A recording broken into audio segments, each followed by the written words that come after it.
Olá pessoal, meus cumprimentos.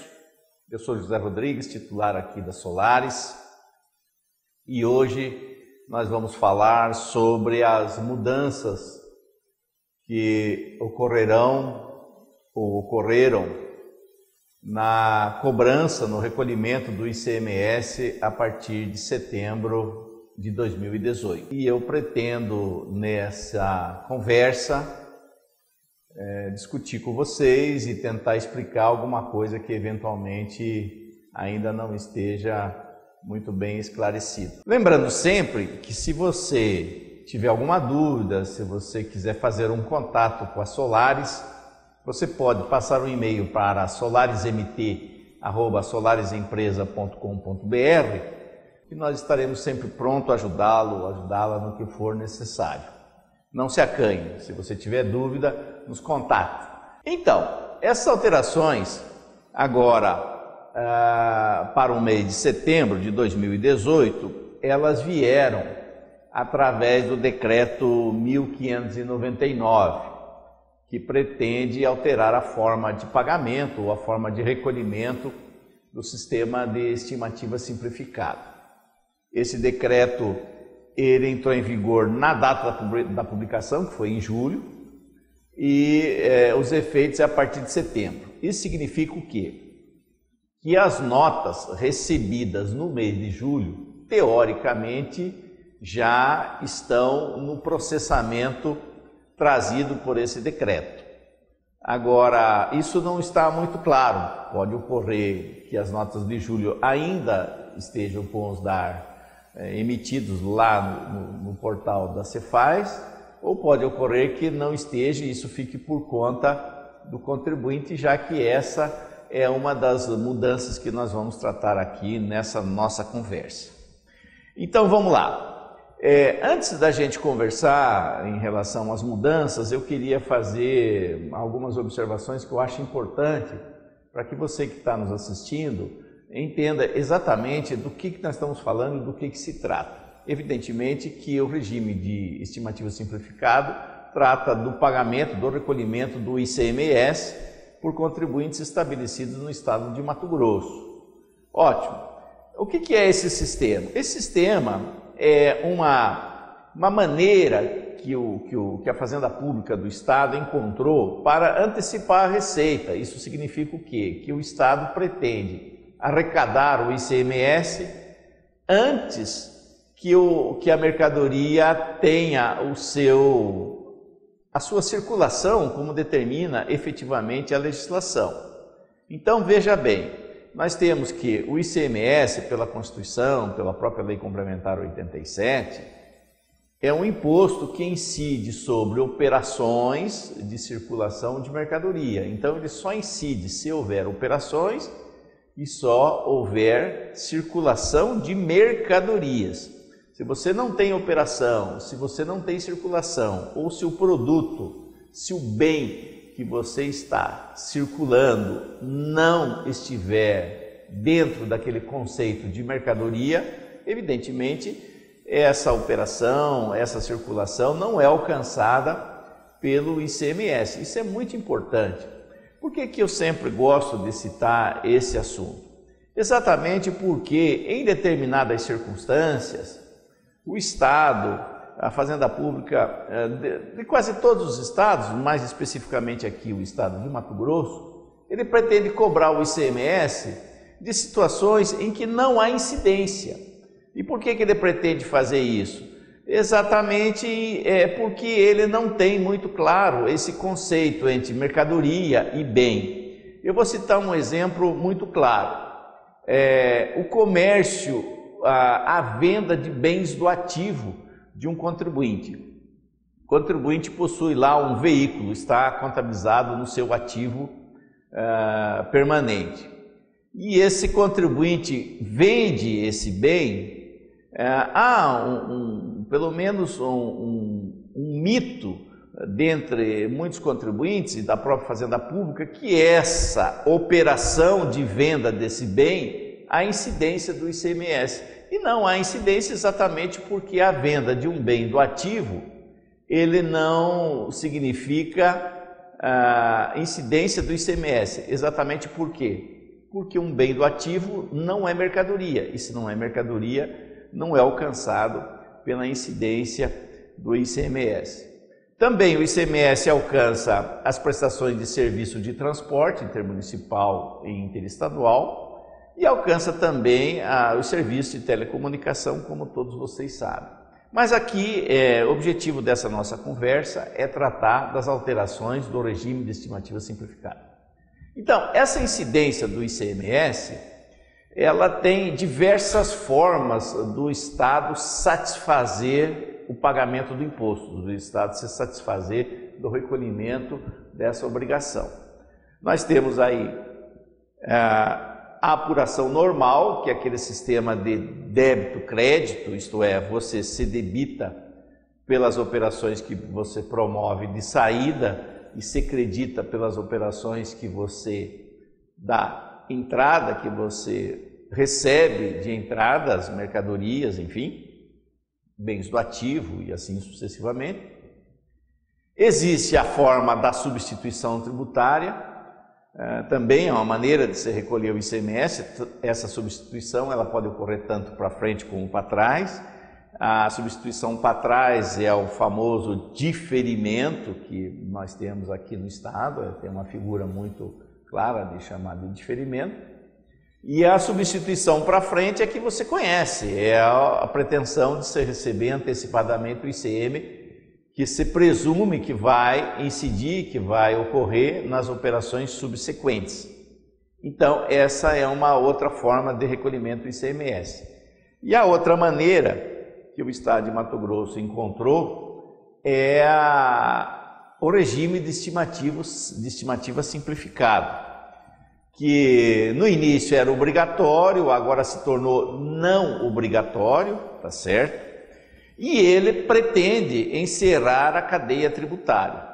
E por que ele é não obrigatório? Exatamente porque ele é um sistema que só deve ser obedecido, só deve ser considerado se ele for conveniente para o contribuinte. Se ele não for conveniente para o contribuinte pode solicitar a sua exclusão desse sistema, tá certo? Até porque ele não encontra albergue na legislação. O sistema de estimativa simplificado, você não tem como enquadrá-lo na legislação pertinente ao ICMS. Exatamente por quê? Porque ele traz os seus componentes principais, quais sejam o contribuinte, sujeito passivo, a base de cálculo e a alíquota, todos trazidos por decreto. E todos sabem que um decreto não tem poder de definir nem contribuinte, nem base de cálculo, nem alíquota, nem fato gerador, absolutamente nada disso. Então, como isso é trazido por um decreto, o regulamento do ICMS, e agora esse decreto 1599, é evidente que você, contribuinte, se você entender que não está sendo contemplado, você está sendo vilipendiado dentro de algum dos seus direitos, você pode solicitar a exclusão desse regime de estimativa. Isso é muito interessante para as empresas optantes pelo Simples. Por quê? As empresas optantes pelo Simples, se manterem nesse sistema de estimativa simplificado, vão recolher uma alíquota determinada lá no regulamento de 7,5%, 7,5% sobre as suas operações de entrada de fora do Estado. Ora, se você fizer isso, se você pagar antecipadamente, evidentemente, lá no momento de você recolher o seu Simples, você vai excluir as suas operações. Só que se você fizer um cálculo matemático, só vale a pena isso se a sua margem de contribuição, isto é, se o seu lucro bruto for superior ao bruto, for superior. Fora disso, você vai estar pagando um ICMS maior do que você pagaria se você incluísse as suas operações dentro daquele recolhimento simplificado, daquele recolhimento agrupado junto com os outros tributos do Simples Nacional. É evidente que as empresas do Simples também estão obrigadas ao recolhimento da substituição tributária, e a substituição tributária está fora desse sistema. Muita gente discute, mas as empresas do Simples estão obrigadas a a substituição tributária, estão obrigados a recolher antecipadamente o ICMS por suas operações, infelizmente estão, porque consta lá da Lei Complementar 123 e não há como fugir dessa obrigação, pelo menos por hora. Tem projetos de lei tramitando no Congresso exatamente para excluir as empresas do Simples dessa obrigação, mas por enquanto isso não tem como você fugir disso, se você está comprando uma mercadoria contemplada com a substituição tributária, você evidentemente está obrigado a recolher esse ICMS antecipadamente. Só que tem um detalhe que é importante observar. O sistema de substituição tributária tem um problema judicial hoje. A ministra Carmen Lúcia concedeu uma tutela antecipada numa AD, numa ação direta de inconstitucionalidade 5866, suspendendo os efeitos do convênio 52/17. Por que ela concedeu essa tutela antecipada suspendendo os efeitos desse convênio? Porque esse convênio, ele pretendia legislar sobre a substituição tributária sem trazer esse arcabouço principal do ICMS na lei. E a Constituição fala que os aspectos principais do ICMS têm que estar definidos em lei, base de cálculo, contribuinte e alíquota. E esse convênio justamente deixava por conta dos estados definir esses aspectos. Quem que vai ser o contribuinte substituído, qual vai ser a base de cálculo, qual vai ser a margem de lucro que vai ser apurada, que vai ser considerada no cálculo da substituição tributária. Então, esse convênio 52, que traz essas normas gerais de substituição tributária, ele está suspenso por uma tutela antecipada e com um parecer da Procuradoria-Geral da República, inclusive ampliando essa tutela. A Procuradoria da República concorda com a ministra, dizendo exatamente que os estados não podem legislar em relação à substituição tributária por convênio. Isso teria que ser sempre por lei e não lei ordinária, que é aquela lei editada pelos estados, mas sim a Lei Complementar Federal, que é aquela Lei Complementar 87, também apelidada de Lei Candir.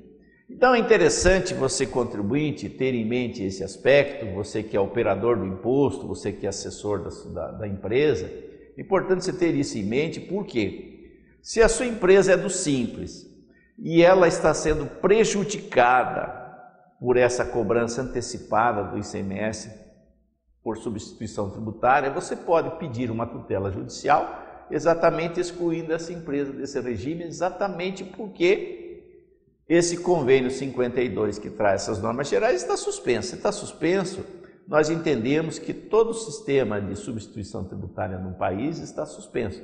Falamos em relação ao ICMS. Então é importante você ter isso em mente, porque muitas vezes você está pagando um imposto que você não deve, imaginando que a legislação dá direito ao Estado fazer isso, e na verdade não é bem assim que as coisas acontecem.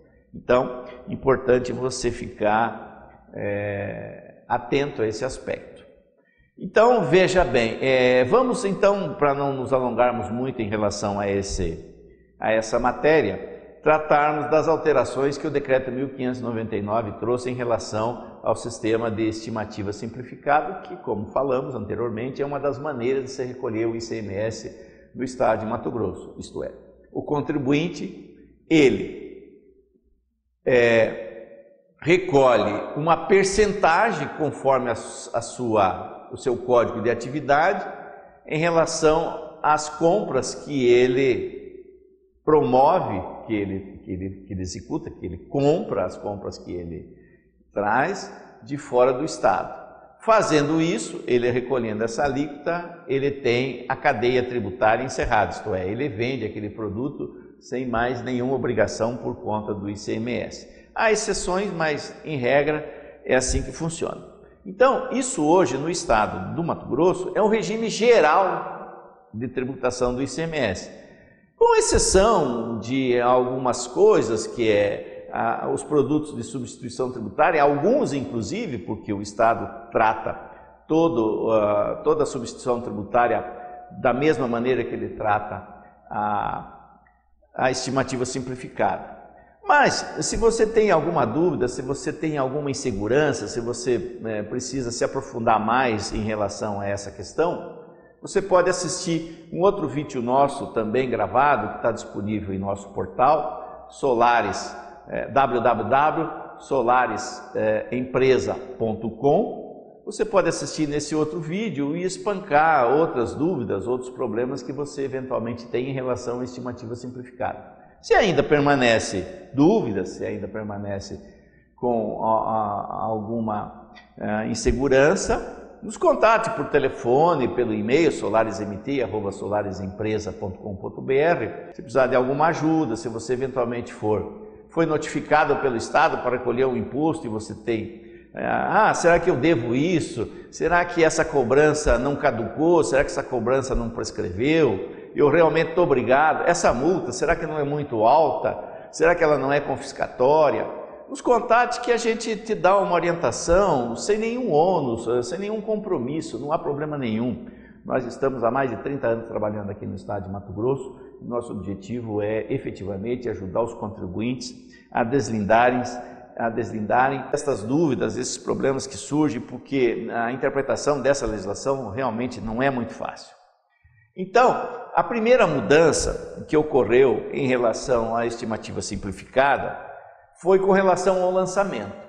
O que a Fazenda Pública fez? Ela alterou a modalidade de lançamento, que antes, desde a época do garantido, quem está há mais tempo na área, quem trabalha há mais de 10 anos com o ICMS, lembra do antigo garantido, depois veio o garantido integral, depois veio a estimativa por operação, enfim. Todos esses lançamentos anteriores, eles eram lançamento de ofício, isto é, cabia à Fazenda Pública fazer o lançamento e notificar o contribuinte para recolher o ICMS.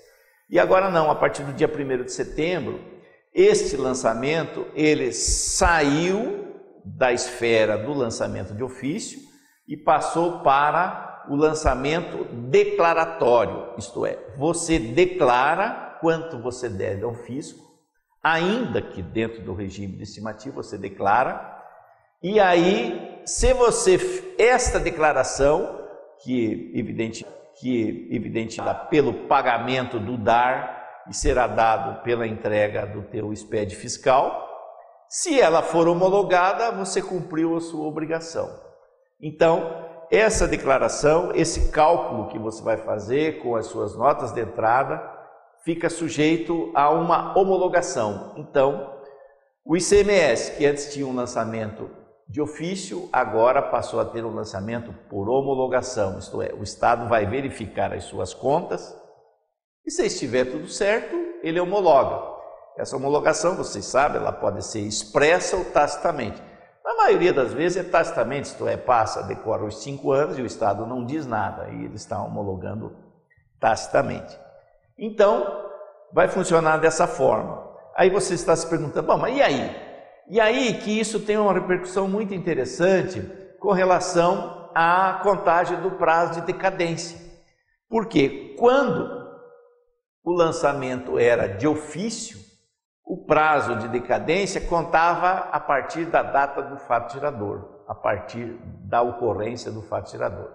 E agora que o lançamento passou a ser passou a ser feito por homologação, a contagem do prazo, o termo inicial do prazo de decadência passa a contar a partir do primeiro dia do exercício subsequente à ocorrência do fato gerador. Há uma discussão para se saber se esse exercício é um mês ou é o ano, tá certo? O fisco a Fazenda Pública diz que é o ano, portanto, ocorreria sempre contar a partir de 1º de janeiro do ano seguinte. Nós entendemos que é um mês, porque o período de apuração do ICMS é um mês, portanto, o exercício do ICMS é um mês. Mas, enfim, de qualquer forma, é importante você ficar atento nesta contagem de prazo, nesse termo inicial. Então, essa é a primeira alteração, que embora não repercuta no valor a ser recolhido, nem no prazo de recolhimento, nem nada, mas é importante quando você recebe um aviso de cobrança de um DAR de 5 anos, e aí você fica em dúvida, puxa, será que esse DAR já caducou? Será que não caducou? Aí esse DAR é por exemplo, esse DAR é de junho de um determinado ano, e você recebe a cobrança no mês que vai dar certinho os 5 anos. Aí a Fazenda diz, não, os 5 anos só vai ocorrer no ano que vem. O lançamento é de ofício, conta a partir da data do fato gerador. Então é importante você ter em mente este aspecto, tá certo? Muito bem.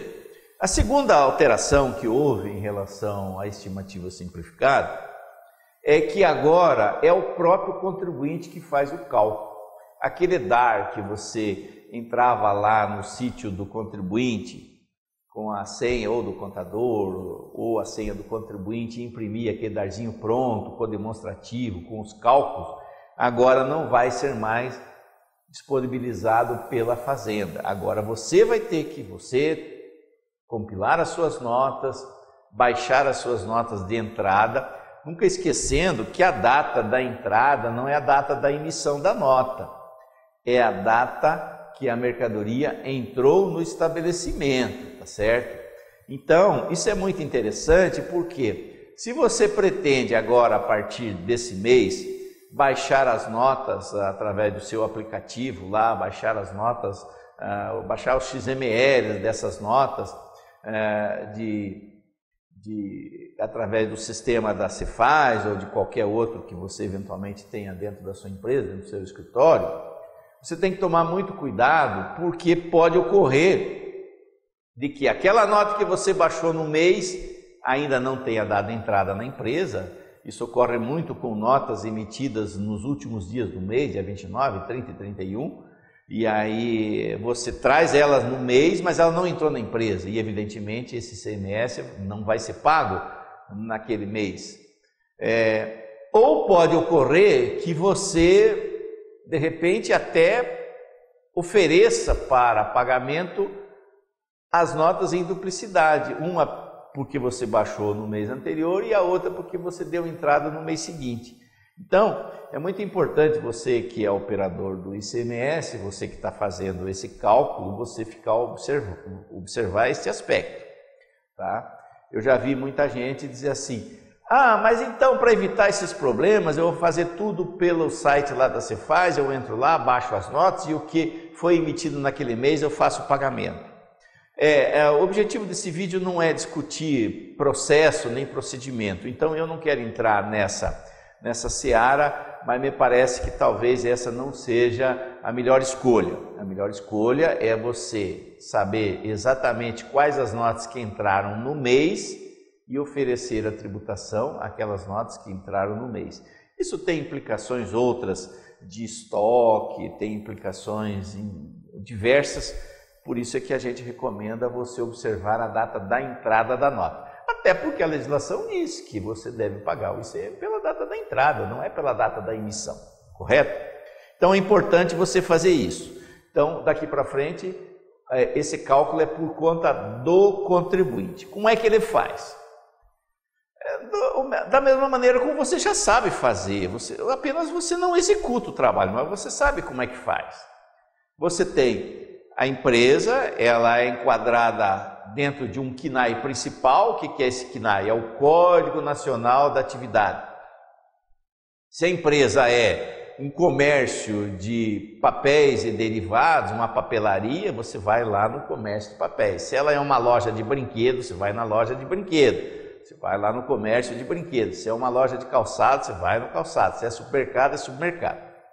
E lá dentro do KNAI, você vai encontrar diversas percentagens. Você vai encontrar isso aonde? No anexo 13 do regulamento do ICMS do Estado, o decreto 2212 de 2014, todo mundo conhece, isso aí é a bíblia do operador do ICMS. Então você vai lá no anexo 13 e você vai encontrar uma percentagem. Então, imaginemos que o seu contribuinte está enquadrado lá numa percentagem de 15%. Então você vai compilar todas as notas, tá certo? De mercadorias que entraram na empresa tributáveis pelo ICMS e vai somar. Imaginemos então que essas notas de entrada deu lá R$500 mil. Você vai aplicar essa alíquota de 15% e recolher esse imposto no 20º dia do segundo mês subsequente à entrada da nota. Isso não alterou nada. Esse 20º dia do segundo mês permanece como vinha sendo antes. Tá certo? Então, é assim que você faz o cálculo. Por que você tem que observar muita coisa na hora de fazer esse cálculo? Porque no meio disso você pode ter redução de base de cálculo, você pode ter no meio da nota uma ou outra mercadoria que seja isenta, você pode ter no meio da nota mercadoria imune, você pode ter no meio da nota mercadoria que é para uso e consumo e, portanto, não vai ser revendido. E aí, evidentemente, você não vai fazer o cálculo desse 15% e recolher dessa forma. Enfim, é preciso que você saiba exatamente como que você vai fazer isso. Para isso, é necessário, evidentemente, que você seja um pouco iniciado nessa matéria do ICMS, que você saiba exatamente que tipo de nota você vai oferecer à tributação, sob pena do quê? De você deixar de fora notas que deveriam ser tributadas ou você tributar notas que não deveriam ser tributadas. Volto a frisar, se você tem dúvida, nos contate, a gente ajuda você tranquilamente, não tem problema nenhum. Então, essa é a segunda alteração, o cálculo é feito pelo próprio contribuinte. A terceira alteração é que o Estado, via decreto, claro que isso não pode, isso é ilegal, mas ele criou uma penalidade se você não recolher esse ICMS até o último dia do mês de vencimento. Qual que é isso? Ele disse o seguinte: você vai calcular essa estimativa simplificada através de um índice, através de um coeficiente. Significa o quê? Se você pagar até o último dia do mês subsequente, esse coeficiente é 1. Então, se a alíquota que estiver lá no anexo 13 for 15, você vai aplicar 15%. Se você não recolher esse imposto até o último dia do segundo mês, esse coeficiente passa a ser 1,1. Isto é, ele criou uma penalidade para você de 10% sobre o imposto que você vai recolher se você não fizer esse recolhimento até o 10º dia. Tá certo? Até o 10º dia não, até o último dia do mês de vencimento. Porque veja, volto a repetir, você tem o vencimento para o 20º dia do segundo mês subsequente, que às vezes cai dia 19, às vezes cai dia 18, às vezes cai dia 20, enfim, ele é o 20º dia, certo? Se o 20º dia útil for na sexta-feira, tem que recolher dia 18 na sexta-feira. Agora, você vai manter esse valor se você recolher até o último dia desse mês. Se você não recolher até o último dia desse mês, para o próximo mês, esse imposto já não é mais o 15%, é o 15% vezes 1,1, que significa exatamente majorar esse 15% em 10%, isto é, você vai, ao invés de 15%, passar a ser 16,5%, tá certo? Evidentemente, isso tudo sem prejuízo da multa de mora, dos juros e da correção que você já pagaria pelo atraso normal, correto? Então, é importante você observar isso. O que o Estado quer com isso? O que a Fazenda Pública quer com isso? Obrigar você a chegar lá no 20º dia e fazer o recolhimento. Não deixar para pagar no mês seguinte, coisa assim nesse sentido. Correto? Não há problema nenhum, acredito que não tenha nenhum problema no entendimento disso. Se você tem dúvida, ligue para nós, faça um contato que a gente responde para você. Tá certo? E a última alteração que eu acho importante e que vale a pena você observar em relação a essa questão é que se você, até o último dia do mês de setembro de cada ano, você estiver com alguma irregularidade perante o Estado, você vai ser excluído desse sistema. Por quê? Porque o Estado, ele entende que essa estimativa simplificada é um benefício, tá certo? E entendido como benefício, ele passou a criar uma penalidade, isto é, ele criou uma penalidade. Significa o quê? Que se até o final de setembro de cada ano você tiver alguma irregularidade, ele vai te excluir para o ano que vem. E qual que é essas irregularidades que ele menciona lá no decreto? Se você tiver atraso de imposto, se você tiver algum problema cadastral, inscrição baixada, inscrição suspensa, se você tem alguma das suas declarações omissa, se você deixou de entregar alguma das suas declarações, ECF, a declaração do Simples, que é o DESTA, né?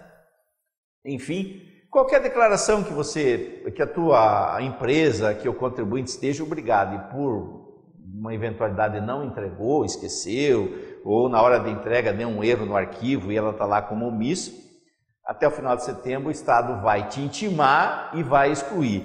E você tem até o dia 10 de novembro para você sanar essa irregularidade.